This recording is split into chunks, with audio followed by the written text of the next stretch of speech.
मी आज आता दाखवणार आहे की कमळ कोणचं फुलवायला पाहिजे, कोणची स्टेज कळी जी असते तिच्यामध्ये आपण कमळ उमलवू शकतो आणि ते कसं फुलवायचं.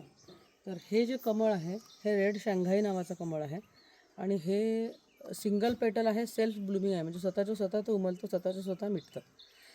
हे कमळ जे आहे हे ऑटम प्रिन्स नावाचं कमळ आहे आणि हे सेल्फ ब्लूमिंग नाही, कारण ह्याला खूप पाकळ्या असतात आणि ते एवढ्या पाकळ्या ज्या असतात त्याच्यामुळे त्याला ते स्वतःच्या स्वतः उमलता येत नाही. ह्याच्यामध्ये 3 वेगवेगळ्या स्टेजेसच्या कळ्या आहेत.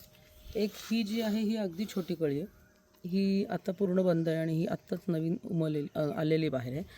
त्याच्यानंतरची स्टेज ही आहे की ह्याच्यामध्ये जर का असं खाली हात लावला तर तो गड्डा जो आहे, म्हणजे हा आतल्या पाकळ्यांचा जो गड्डा आहे तो अजूनही कडक आहे, अजूनही तो आतमध्ये उमलायला रेडी नाही. वरचा असा सॉफ्ट झाला आहे, वरचा असा मऊ जरी झाला असला किंवा मोकळा झाला असला तरी हा अजून गड्डा मोकळा नाही झालेला.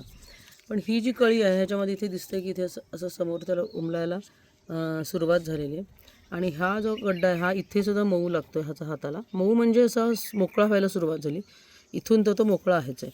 तर आता ह्याला उमलवायची ही स्टेज आहे.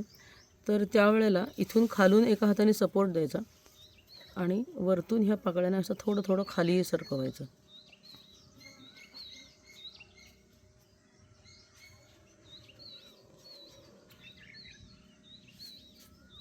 असं सरकवल्यानंतर हे ते असं कमळ अलगद उमलतं.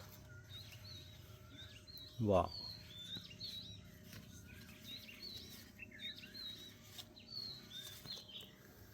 तर आता हे कमळ आपण फुलवले. ह्याला थोडी मदत लागते आणि ही जी इमॅच्युअर फुलं असतात त्यांना तर नक्कीच मदत लागते.